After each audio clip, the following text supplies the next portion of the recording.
Preparation method of alcohol phenol, chemical property of alcohol phenol हा part बघितला होता. त्याच्यानंतरचा शेवटचा एक छोटासा चॅप्टरमधला पार्ट आहे तो सेपरेटली आपल्याला स्टडीला दिला आहे.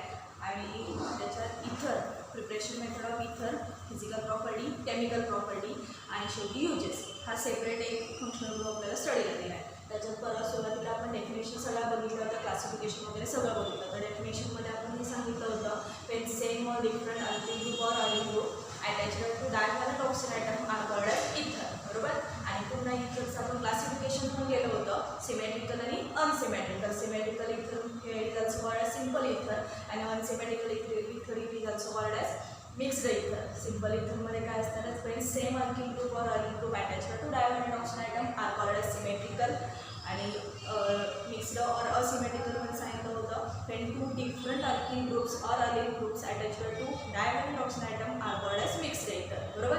क्लासिफिकेशन एवढ्यासाठी केलं होतं बाळा आपण की याचा सेंटरला फंक्शनल ग्रुप ऑक्सिजन आयटम येते, दोन्ही साईडला दोन आर येतात, मग ते आर सेम ठेवू शकतो किंवा डिफरंट ठेवू शकतो, त्याच्यावर आपण त्याचं क्लासिफिकेशन बघितलं होतं. त्याच्यानंतर आता पुढं प्रिपरेशन मेथडमध्ये याच्या फक्त दोनच प्रिपरेशन मेथड आपल्याला दिलेत, पण त्याच्यात बाकीची ॲडिशनल इन्फॉर्मेशन बरीचशी आहे, ती मात्र थोडंसं व्यवस्थित बघा. त्यात पहिलं सगळ्यात महत्त्वाचं प्रिपरेशन मेथड जे आहे ती पहिली प्रिपरेशन मेथड आहे dehydration of alcohol. Dehydration means removal of water molecule from corresponding compound are called as dehydration. आता डिहायड्रेशन कशाचं करायला सांगितलं, अल्कोहोलचं डिहायड्रेशन करायला सांगितलं. मग आता आपल्याकडे अल्कोहोल जे आहे ते तिन्ही टाईपचे अल्कोहोल आहे, 1 डिग्री आहे, 2 डिग्री आहे किंवा 3 डिग्री अल्कोहोल पण आहे. तिन्ही टाईपच्या अल्कोहोलचं आपण डिहायड्रेशन करू शकतो आहे. फक्त त्याच्यामध्ये एक अतिशय महत्त्वाची कंडिशन त्यांनी दिलेली आहे, जर आपल्याला प्रिपरेशन करायचं असेल तर आपला फोकस कशावरती पाहिजे, यील्ड जे आहे ते मोर पाहिजे, मोर यील्डवरती फोकस असला पाहिजे. जर आपण केमिकल प्रॉपर्टी वगैरे बघत असतो तर ठीक आहे, रिॲक्टिव्हिटी बघितली सोडून दिला असा भाग असला, पण आता आज आपल्याला प्रिपरेशन बघायचं आहे.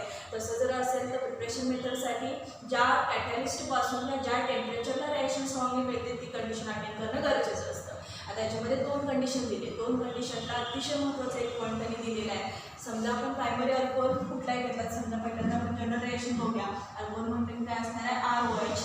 पुन्हा in presence of concentrated H2SO4 और फॉस्फरिक ॲसिड H3PO4च्या प्रेझेन्समध्ये पण रिॲक्शन होईल. At temperature 430 kelvin it gives इथर. आता डिहायड्रेशन करायचं म्हणजे काय करायला पाहिजे, आपल्याला वॉटर रिमूव्ह करायला पाहिजे. आणि आपला तर फंक्शन ग्रुप इथरचा आहे ROR. तसं असेल तर आपण टॉईस मॉलिक्यूल घेऊया. टॉईस मॉलिक्यूल घेतला की याच्यातून ROR असं रिमूव्ह होईल आणि प्लस त्याच्यातनं काय होणार आहे, H2O. आणि याला काय बोलतोय आपण, इथर. 2 R आहेत, 2 ऑक्सिजन आयटम आहेत, 2 हायड्रोजन आयटम आहेत. 2 R दोन्ही साईडला गेले, त्यातला एक ऑक्सिजन आयटम यूज केला, शिल्लक राहिला H2O. समजा सेपरेटली जर तुम्हाला 2 ROH मॉलिक्यूल जर रिॲक्शन द्यायची असेल तर काय प्रॉब्लेम नाही आहे. डिहायड्रेशन म्हणजेच काय असणार आहे, removal of water molecule from corresponding compound. आता जे मिळालेले इथर आहे ते 413 केल्विन कॉन्सन्ट्रेटेड H2SO4च्या प्रेझेन्समध्ये मिळालं. डायरेक्टली आपल्याला प्रोडक्ट फॉर्मेशन झालं. तर समजा फॉर एक्झाम्पल बघणार आपण, समजा CH3OH 2 टाइम्स घेतलं, methanol in presence of catalyst concentrated H2SO4 413 kelvin temperature it gives CH3OCH3. Same जशी वर रिॲक्शन झाली ना तशीच, आणि प्लस H2 रिमूव्ह होणार. याचं नेम आहे म्हणून डायमिथिल इथर. नॉमिनेशन आपण बघितले, कॉमन इन सिस्टम पाहिजे कॉमन इन सिस्टम घेऊ शकता, IUPAC पाहिजे असेल IUPAC घेऊ शकता. IUPAC पाहिजे असेल तर मिथॉक्सी मिथेन, बरोबर. मिथेन हाच पॅरेंट राहील आणि ऑक्सी ग्रुप पण तेच मिथिल ग्रुपच आहे, त्यामुळे मिथॉक्सी मिथेन. त्याच्यानंतर पुढं समजा दुसरं एक पाहिजे असेल C2H5OH.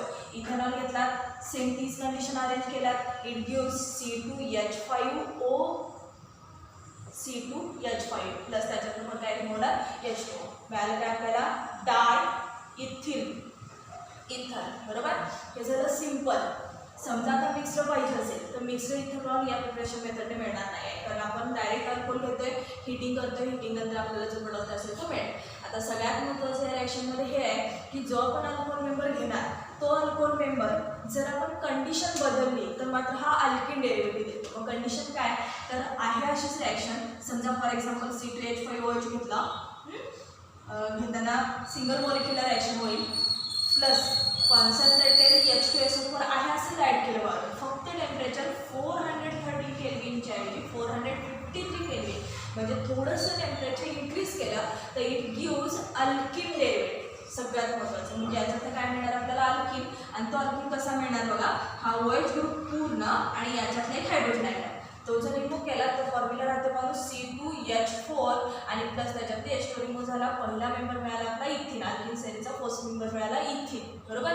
म्हणजे सगळ्यात महत्त्वाचं हे, जर टेम्परेचर 413 केल्विन असेल तर आपल्याला इथर मिळू शकते. सिंपल इथरच फक्त या प्रिपरेशन मेथडने प्रिपेअर करता येईल. मिक्स्ड इथर प्रिपेअर होणार नाही आहे. दुसरं सगळ्यात महत्त्वाचं, टेम्परेचर 413 केल्विनच्या ऐवजी फक्त 453 केल्विन केला तर इट गिव्स अल्किन डेरिव्हेटिव्ह. म्हणजेच इथरच्या ऐवजी डायरेक्ट प्रोडक्ट काय मिळणार, अल्किन. दुसरा अजून एक सगळ्यात महत्त्वाचं हे झालं प्रायमरी अल्कोहोल यूज केला तर. सेकंडरी आणि टर्शरी अल्कोहोल कंपल्सरी म्हणून अल्किन डेरिव्हेटिव्ह देणार. का तसं असणार आहे, कारण त्यांच्यामध्ये जे काही ब्रांचेस आहेत त्या ब्रांचेस म्हणजे बल्किन अल्किन ग्रुपची कन्सेप्ट येते. जेवढे ब्रांचेस ॲड होत जातात तेवढी रिॲक्टिव्हिटी स्ट्रॉंग होते आणि त्या रिॲक्शनमध्ये इथर मिळायच्या ऐवजी म्हणजे सेकंड अँड टर्शरी अल्कोहोल इथरच्या ऐवजी अल्किनच देणार. आणि याच्यात टेम्परेचर जरी थोडंसं प्रायमरी अल्कोहोलसाठी इन्क्रीज केला तरी तुम्हाला अल्किन डेरिव्हेटिव्ह मिळणार. तो एक अतिशय महत्त्वाचा पॉईंट आहे. म्हणजे जर प्रिपरेशन हवं असेल तर कंपल्सरी आपल्याला कंडिशन 433 केल्विन टेम्परेचर पाहिजे आणि कॉन्सन्ट्रेटेड H2SO4 या फॉस्फरिक ॲसिड H3PO4 दोन्हीपैकी कुठल्याही मॉलिक्यूल तुम्ही यूज करू शकता. समजलं. प्रिपरेशन मेथड अतिशय सिंपल आहे. फक्त 2 अल्कोहोल मॉलिक्यूल घेऊन हीट करा, ऑटोमॅटिकली वॉटर मॉलिक्यूल त्यातनं लिबरेट होईल. दुसरी प्रिपरेशन मेथड दिली आहे ती पण अगदी सिंपल आहे. त्याचं नेम आहे विल्यमसन्स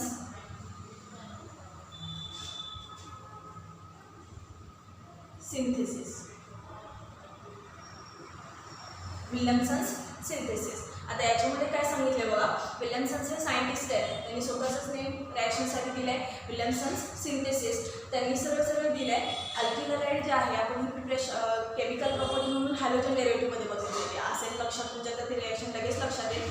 सबस्टिट्यूशन रिॲक्शन ज्यावेळेला आपण हॅलो अल्केनच्या बघितल्या होत्या त्यावेळेला त्याच्यात इथरचं फॉर्मेशन इथरिफिकेशन प्रोसेस एक होती. तीच रिॲक्शन आता आपण ऑलरेडी बघणार आहे. तर याच्यामध्ये इथरचं प्रिपरेशन जर करायचं असेल तर अल्किल हॅलाइड आणि सोडियम अल्कॉक्साईड आठवले असेल आता रिॲक्शन. अल्किल हॅलाइड म्हणजे जनरल फॉर्म्युला काय ना RX आणि सोडियम अल्कॉक्साईड म्हणजे काय ना NaOR. बरोबर. RONA. लिहिताना फक्त मी रिमूव्ह करण्यासाठी फक्त उलटं लिहिलं आहे. पुन्हा इट गिव्स याच्यातनं X याच्यातनं Na असं सरळ NaX रिमूव्ह होईल. शिल्लक राहिलं म्हणून ROR प्लस रिमूव्ह काय झाला NaX. मिळालेलं डेरिव्हेटिव्ह आपल्याला इथर. आता याच्यात पण तुमचा अल्किल हॅलाइड डेरिव्हेटिव्ह जो आहे ना तो तुम्ही प्रायमरी सेकंडरी टर्शरी तिन्ही टाईप्स घेऊ शकताय. पण प्रॉब्लेम हा आहे याच्यात पण, जर आपण अल्किल हॅलाइड प्रायमरी यूज केलं तरच आपल्याला इथर डेरिव्हेटिव्ह मिळू शकते. आणि समजा RONA तुम्ही प्रायमरी सेकंडरी टर्शरी म्हणजे अल्किल तिकडचा जो आहे तो चेंज केला तर तुम्हाला करस्पॉन्डिंग बाकीचे डेरिव्हेटिव्ह मिळू शकतात. आता समजा की त्याच्यामध्ये आपण एक्झाम्पल टाकणार आहे. समजा CH3Cl टाकलं प्लस NaOCH3 टाकलं इट गिव्स याच्यातला Cl याच्यातला Na असं NaCl रिमूव्ह शिल्लक राहिलं CH3OCH3 plus NaCl as a by product. Name आहे याचं पूर्ण पाहून डाय मिथिल इथर है ना. पुन्हा समजा आपल्याला मिक्सर इथर हवं आहे. या प्रिपरेशन मेथड दोन्ही इथर प्रिपेअर होतात. समजा आपल्याला मिक्सर फॉर्मेशन पाहिजे आहे तर प्रिपरेशन करू शकताय. मिक्सर इथर पाहिजे असेल तर सरळ काय करा, समजा तेच एक्झाम्पल पुन्हा घ्यायचं असेल तर C2H5Br टाका, प्रायमरी अल्किल टाकला, पुन्हा NaOCH3 it gives C2H5OCH3 plus त्याच्यात रिमूव्ह काय झाला NaBr. तुमचं झालेलं कुठलाही असेल. मग असं पुन्हा हे NaBr रिमूव्ह झालं. मिळाला तर डेरिव्हेटिव्ह काय इथिल मिथिल इथर. मिक्स त्याचं फॉर्मेशन झालं. आता मग अशाच म्हणताना मी काय म्हटलं, याच्यात अल्किल हॅलाइड जे आहेत ते आपल्याला प्रायमरी सेकंडरी टर्शरी यूज करता येतात. फक्त काय जे सोडियम अल्कॉक्साईड म्हणून तुम्ही जो मेंबर यूज करता ते मात्र करस्पॉन्डिंग मेंबर जे आहेत ते कंपल्सरी काय असायला पाहिजे, नॉर्मल चेनवाले असायला पाहिजे. तुम्ही हॅलोजनमध्ये प्रायमरी सेकंडरी टर्शरी तिन्ही टाईपचे हॅलोजन यूज करू शकता. तुमचा करस्पॉन्डिंग इथर डेरिव्हेटिव्ह मिळेल. आता समजा की आपण त्यातलंच एक एक्झाम्पल बघितलं. समजा टर्शरी फॉर्ममधलं एक्झाम्पल घेतलं. समजा CH3Cl प्लस त्याच्यामध्ये पुन्हा काय ॲड केलं NaOCH ॲड केलं, सोडियम इथॉक्साईडच ॲड केला, पुन्हा हा Na आणि हा Cl असं NaCl लिक्विड होईल. इथं मात्र त्यांनी एक कंडिशन दिली आहे, जर आपण प्रायमरी अल्किल हॅलाइड यूज करत असू तर आपल्याला कंपल्सरी इथर मिळेल. पण जर आपण सेकंडरी टर्शरी फॉर्म यूज करत असू तर पुन्हा आपल्याला अल्किल डेरिव्हेटिव्हचं फॉर्मेशन मिळेल. जसं बघा इथं होतं तसं सेम तिथं पण आहे. म्हणजे याच्यातला NaCl रिमूव्ह होईल आणि याच्यातला एक हायड्रोजन ॲटम जो आहे तो या ग्रुपला मिळाला. म्हणजे शिल्लक काय राहिलं बघा CH3 हा वरचा CH3 ग्रुप आहे असं ठेवला बघा, हा CH2 झाला. यातला मल्टिपल बॉन्ड CH2 प्लस त्याच्यात रिमूव्ह काय करायला सांगितलं मी NaCl as a by product remove झाला आणि प्लस त्याच्यामधून इथेनॉल CH3O न्यूक्लियोटाइड एच घेतल्यानंतर मिथेनॉल एक न्यूक्लियोटाइड होईल म्हणजे डेरिव्हेटिव्ह मिळाला आपल्याला आयसोब्युटिलीन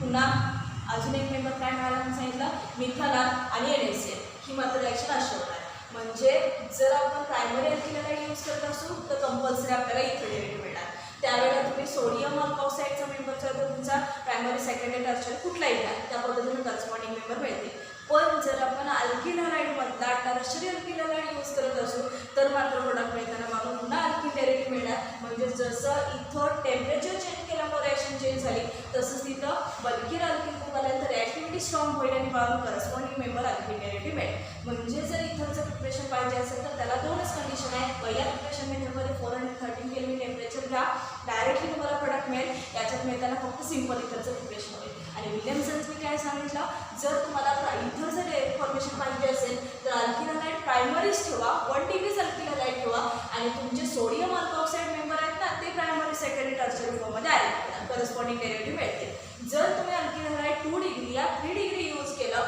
तर मात्र डेरिव्हेटिव्ह काय मिळणार अल्किल हे अतिशय महत्त्वाचं आहे रिॲक्शन सोपी आहे ही रिॲक्शन ऑलरेडी आपण केमिकल प्रॉपर्टी म्हणून बघितली होती त्याला हे बाकीचं एक्सप्लेनेशन मी दिलं नव्हतं आता आपल्याला ते प्रिपरेशन मेथड म्हणून आहे म्हणजे ते एक्सप्लेन केलं पाहिजे बघा त्यासाठी मी सगळं डिटेलमध्ये सांगितलेलं आहे दोन्ही प्रिपरेशन मेथड थोडेसे व्यवस्थित परफेक्ट करा समजलं त्याच्यानंतर आता पुढं प्रिपरेशन मेथडमध्ये दोनच आहेत एक्झाम्पल जे आहेत बाकीचे मी एक्झाम्पल होमवर्कला देणार आहे ती सगळीचे सगळे व्यवस्थित सॉल्व करा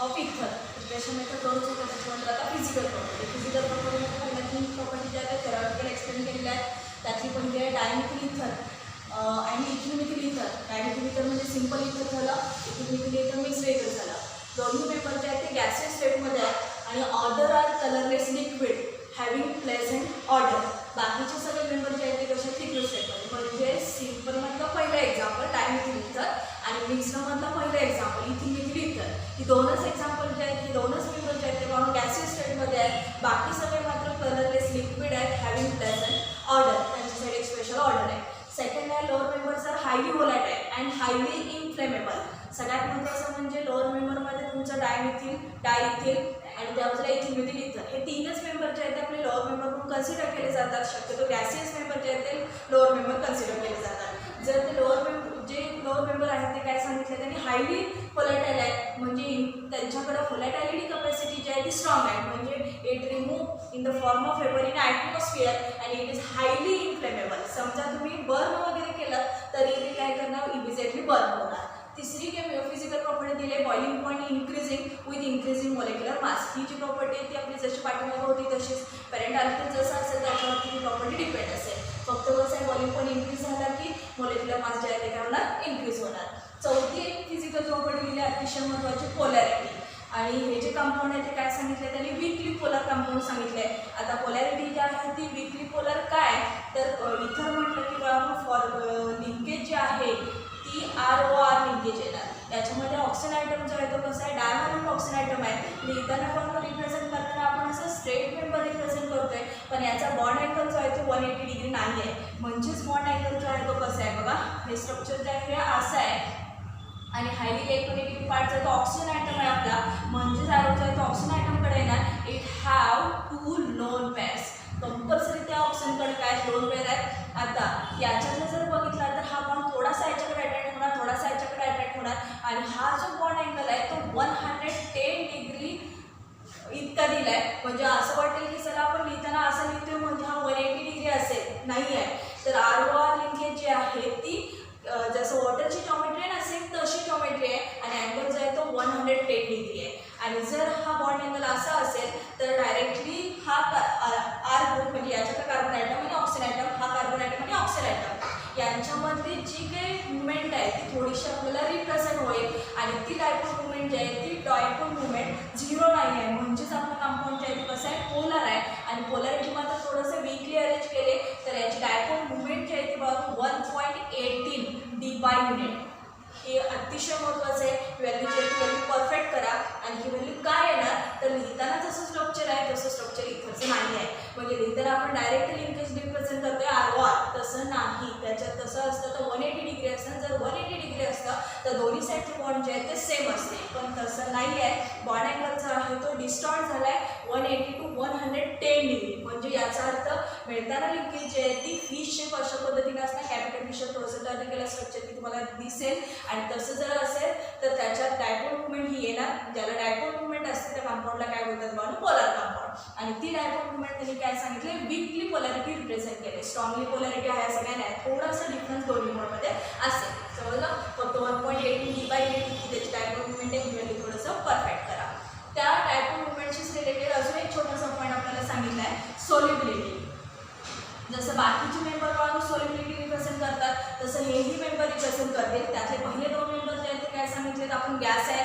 आणि दुसरं सगळ्यात महत्त्वाचं बाकी सगळे मेंबर जे आहेत ते लिक्विड आहेत. जर बाकीचे सगळे मेंबर लिक्विड असतील तर त्याला सोल्युबिलिटीच्या ऐवजी आपण काय बोलतो मिसिबिलिटी. आणि हे जे आहेत हे वॉटरमध्ये पण मिसिबल होतात. आणि जसं वॉटरमध्ये मिसिबल होतात तसं सेम त्यांची मिसिबिलिटी जी आहे ती अल्कोहोलमध्ये पण आहे. म्हणजे जर आपण इथं डेरिव्हेटिव्ह घेतला ROR आणि जर आपला वॉटर मॉलिक्यूल असेल समजा H2O ऑक्सिजन ॲटम हायड्रोजन, तर यांच्यामध्ये वॉटरकडे लोन पेअर असणार आहे. तसंच या ऑक्सिजनकडे पण आपली लोन पेअर होती. म्हणजेच हा पॉझिटिव्ह चार्ज असेल, हा निगेटिव्ह चार्ज असेल, हा निगेटिव्ह चार्ज असेल, हा पॉझिटिव्ह चार्ज असेल, हा पॉझिटिव्ह चार्ज असेल. आणि आपण हायड्रोजन बॉन्ड कोणामध्ये तयार करतो. जर हायड्रोजन बॉन्ड तयार होत असेल तर कंपाऊंड काय असतं वॉटर सोल्युबल असतं. आता वॉटरमधलं hydrogen atom positively charge hydrogen atom of water molecule bonded with negatively charge molecule of ether molecule. Negatively charge atom of ether molecule. आणि हा जो बॉन्ड आहे हा बाळू हायड्रोजन बॉन्ड म्हणून येईल. आणि ज्यांच्याकडे हायड्रोजन बॉन्ड प्रेझेंट असतो बाळू ते कंपाऊंड सोल्युबल असतात. म्हणजे जे लिक्विड स्टेटमधले मेंबर आहेत इथरमधले ते सोल्युबिलिटी रिप्रेझेंट करतील. बाकीचे मेंबर रिप्रेझेंट करणार असं काय नाही आहे. म्हणजे तुम्ही इथर आणि वॉटर असं जर लिंकेज केला तर दोन्ही मोलेक्युल एकमेकाला अट्रॅक्ट करतील आणि त्यांच्यामध्ये हायड्रोजन बॉन्डचं जनरेशन होईल. जर हायड्रोजन बॉन्ड तयार झाला तर ते कंपाऊंड वॉटरमध्ये सोल्युबल असेल. मग यातले सोल्युबिलिटी दाखवणारे मेंबर कोण जे लिक्विड स्टेटला आहेत तेच तेवढं सोल्युबिलिटी किंवा मिसिबिलिटी शक्यतो सांगा मिसिबिलिटी रिप्रेझेंट करते. समजलं. म्हणजे मिसिबल आहेच. पोलॅरिटी जर बघितला वीकली पोलर आहे का तर त्याचं रिझन दिलं. बॉइलिंग पॉईंट जर increasing with increasing molecular mass आहे. त्याच्यावर व्होलॅटाईल कंपाऊंड आहे. हायली इन्फ्लेमेबल आहे. त्याच्यानंतर लोअर मेंबर म्हणजे first 2 members are gases state while other members किंवा अदर मेंबर जे आहेत ते कलरलेस लिक्विड्स. समजलं. राहिलेला पाठ जो आपण उद्या